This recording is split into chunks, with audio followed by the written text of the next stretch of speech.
Bonjour à tous, bonjour tout le monde, c'est Léa Bazar. Aujourd'hui on se retrouve pour une FAQ. Je vous ai dit sur les réseaux sociaux que j'allais en faire une, donc sur Twitter et Instagram. Et vous m'avez tous posé des questions plus ou moins sérieuses, donc je vais plus ou moins y répondre, du coup. Voilà. Qu'est-ce que tu préfères dans le processus de création de tes vidéos? La plupart des vidéastes aiment bien soit tourner, soit faire le montage. Moi, ce que je préfère, c'est vraiment faire les recherches et l'écriture, parce que j'ai toujours beaucoup aimé écrire, et les recherches, c'est vraiment la période durant laquelle tu apprends plein de trucs sur un sujet. Donc c'est vraiment un moment de création que j'aime beaucoup. Et bizarrement, j'adore faire la miniature. Genre, je sais pas, c'est un truc que j'en fais, des fois j'en fais 6 ou 7 différentes. Après, il faut que je choisisse. Mais j'adore. Vraiment, c'est... Je mets pas beaucoup de temps à faire une miniature, mais j'adore faire ça. Quel sera le rythme de vidéo sur ta chaîne et quel est ton top 10 de manga? Le rythme de vidéo sur la chaîne, je vais essayer de reprendre mon ancien rythme, qui est une vidéo tous les 15 jours. Donc ça va être un peu dur au début. Déjà, là, vous le voyez, je publie pas hyper récemment, mais je republie plus souvent qu'avant. Les études ont fait que j'ai dû faire pas vraiment une pause, mais j'ai dû ralentir le processus de création vidéo. Mais là, je vais essayer de reprendre une vidéo toutes les 2 semaines. Pour le top 10 des mangas, je vais pas t'en donner 10 parce que ça me semble assez compliqué et ça va être super long. Je vais peut-être t'en donner 5, mais j'ai pas de classement vraiment. Ça va être 5 mangas que j'aime beaucoup. Donc, Ikigami, qui est un très bon manga. Si vous aimez un peu tout ce qui est dystopie, etc., vous allez adorer. J'ai beaucoup aimé Vamosla, dont j'ai déjà parlé, qui est un manga en 3 tomes uniquement, que j'ai beaucoup aimé parce qu'il transmet pas mal d'émotions et il permet de revivre un peu ses années de lycée, donc c'est un peu sympa. Enfin sympa, tout dépend du point de vue et de la situation du lycée, bref, c'est pas le sujet. Arte, qui est un très bon manga si vous aimez l'art et l'Italie. Ça parle d'une jeune fille qui veut devenir artiste peintre, ce qui est très compliqué à l'époque. Poison City, dont j'ai déjà parlé en vidéo. Donc ça critique la société actuelle et tout ce qui est censure. C'est très intéressant, seulement 2 tomes, c'est dommage de passer à côté. Et un 5e, on va peut-être donner un truc un peu plus léger entre guillemets. Akame ga Kill, j'ai beaucoup aimé. Je crois que ça s'appelle pas comme ça en manga, mais vu que j'ai regardé l'animé et qui m'a aussi marqué, je sais plus le titre, c'est Red Eyes Sword, je crois. Je suis pas sûre, mais je crois que c'est ça. L'animé est très bien, mais si vous avez vu l'animé, vous pouvez également lire le manga parce qu'en fait l'histoire est pas la même. Le début est très similaire, mais en fait l'animé a pris un tournant différent puisque le manga n'était pas terminé à ce moment-là. Donc n'hésitez pas à lire le manga si vous avez aimé l'animé parce que c'est pas du tout la même chose. À quand Léa en tant que voix dans un Crazy Bomb World? Bah ça faut demander à Crazy. Crazy, quand est-ce que je viens dans tes vidéos? Jamais! J'aime pas balancer les gens, mais son jeu d'actrice est si mauvais que j'ai l'impression d'écouter Tommy Wiseau. Si je devais choisir entre elle et une balançoire, je prends la balançoire! En plus, elle est raciste envers les Belges, cette fille de mauvaise vie! Enfin, je dis ça, mais dans 30 secondes, je vais avoir une autre crise de bipolarité et je vais penser exactement le contraire. Mais, on verra ça plus tard. D'où vient ta passion du Japon et ce qui l'entoure? Ça date. Oula, l'histoire remonte au primaire. C'était mon premier amoureux. En gros, ce joli garçon très sympathique était fan de manga et m'a offert plusieurs mangas. Totalement fermé à ça à l'époque, hein, j'aimais pas du tout et puis je savais même pas comment les lire. J'étais plus bande dessinée et encore pas trop. Bref, ce monsieur m'a offert quelques mangas, j'ai beaucoup aimé la lecture, du coup j'ai commencé à m'intéresser un peu au milieu. Donc ça a commencé par le manga et ensuite par la culture jap. J'ai commencé avec du Naruto et vu que Naruto a beaucoup de références à la culture japonaise en général, j'ai commencé à m'y intéresser. Et genre c'est là que bah là vous m'aviez perdu hein, en fait, j'étais partie, c'était fini, oh là là, fini. Là j'ai commencé à me renseigner sur les yokai etc. Je me suis dit waouh, incroyable ce truc. Vu que j'adorais déjà la mythologie de base grecque et romaine, là la mythologie japonaise, mais c'est bon, genre j'étais plus là, c'était fini. Est-ce que tu comptes parler d'anciens mangas, genre Gegege no Kitaro, pardon, je ne connais pas du tout, ou Akira, voire du Gunm? Alors Gunm, j'en ai déjà parlé, mais pas sur ma chaîne, sur la chaîne de Captain Max, donc je vous laisse la vidéo genre là au-dessus. Akira, c'est un manga qu'il faut que j'achète, mais les tomes sont super chers et j'aimerais bien l'avoir en non censuré. Donc c'est assez compliqué à trouver, mais j'aimerais beaucoup réussir à me le fournir. Et le premier, comme je dis, bah je connais pas. Je pense en parler.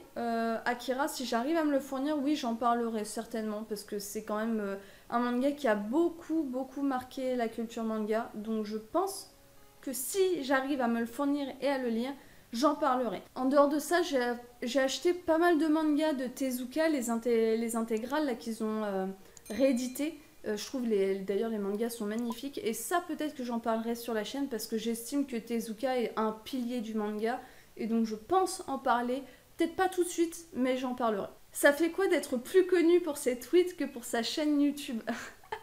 Oui, parce que pour ceux qui me suivent pas sur les réseaux sociaux, sur Twitter, la plupart des gens qui me follow pensent que je suis une tweetos. C'est-à-dire que les gens découvrent après m'avoir follow que je fais des vidéos. Quelle est la vidéo dont tu es la plus fière? J'ai beaucoup aimé la dernière vidéo que j'ai réalisée sur les samouraïs et l'homosexualité chez les samouraïs. C'est une vidéo que j'ai adoré réaliser, une vidéo dont je suis assez fière, même si je pense que j'aurais pu quand même améliorer le montage, ajouter plus d'illustrations. Donc je vais essayer de faire ça la prochaine fois. Sinon, la vidéo sur le Gacha Dokuro, qui est l'une de mes premières vidéos sur les yokai, je suis assez fière de cette vidéo, j'aime beaucoup le rendu final. Généralement, quand on me demande ce que je fais sur ma chaîne et qu'on me demande d'envoyer une vidéo, c'est celle-là que j'envoie. Ouais, on va dire que c'est les deux vidéos sur lesquelles j'ai beaucoup aimé travailler. Après, il y a d'autres vidéos dont je suis fière, hein, il n'y a pas de...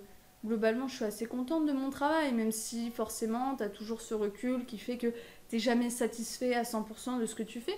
Mais globalement, plus ça va et plus je suis contente de ce que je fais.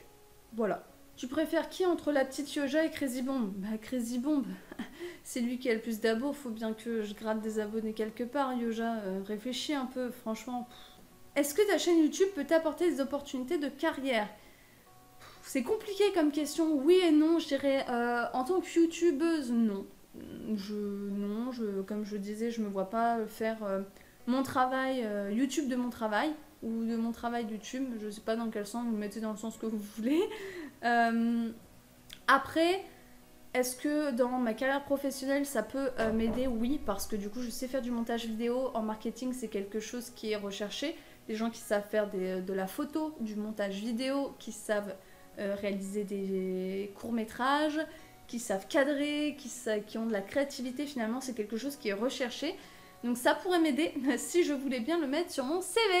Voilà, parce que j'ai du mal à mettre ma chaîne sur mon CV, parce que je me dis que vu que c'est du divertissement, ça n'a rien à voir avec mon côté professionnel, ce qui est complètement débile et j'en suis extrêmement consciente. Il faudrait que je le fasse, mais je ne le fais pas. Voilà.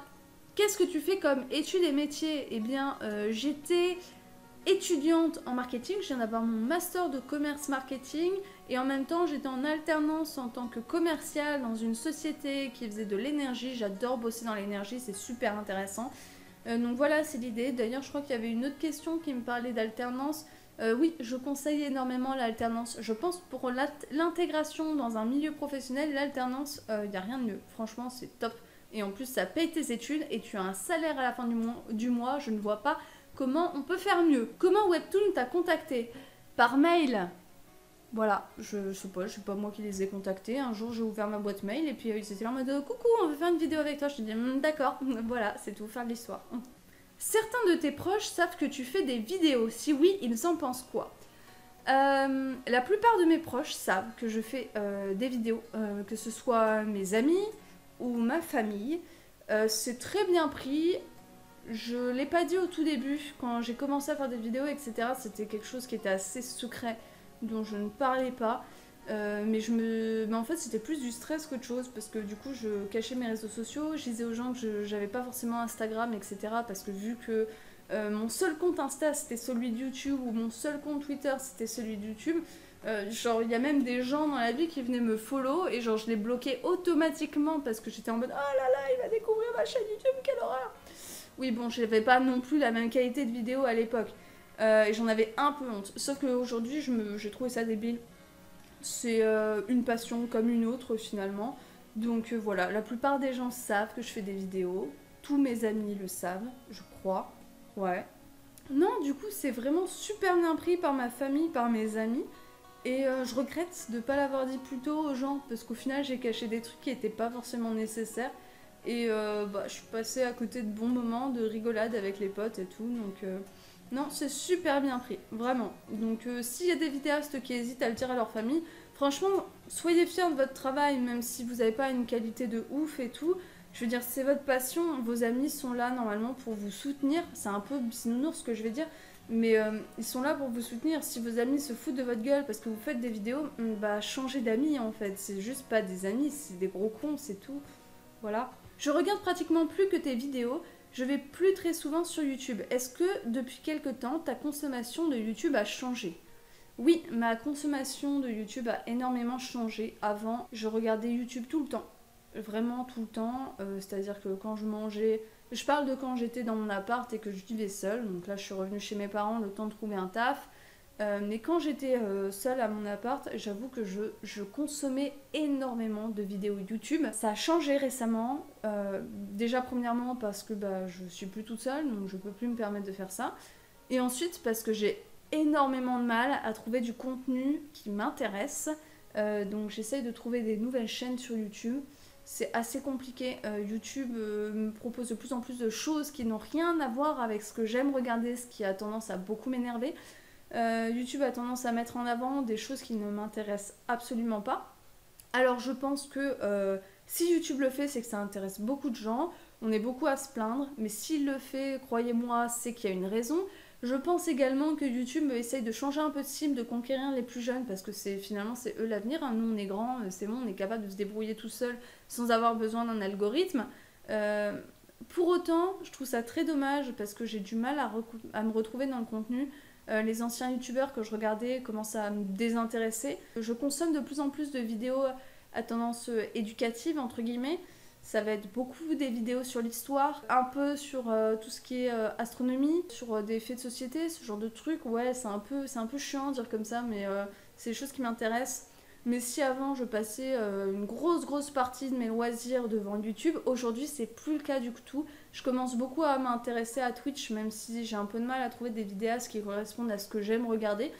Mais voilà, je commence un peu à changer de plateforme et je trouve ça très dommage. Mais voilà, on restera sur YouTube et on restera consommateur de YouTube malgré tout. Voilà, c'est la fin de cette vidéo et je pense qu'elle sera beaucoup trop longue. J'espère qu'elle vous aura plu. N'hésitez pas à la liker, commenter, etc. Voilà, on peut discuter en commentaire. Je vous invite également à me rejoindre sur Twitter, Instagram et éventuellement TikTok si vous avez vraiment rien d'autre à foutre. Voilà, on rigole beaucoup sur les réseaux sociaux, moins sur la chaîne, mais on rigole beaucoup.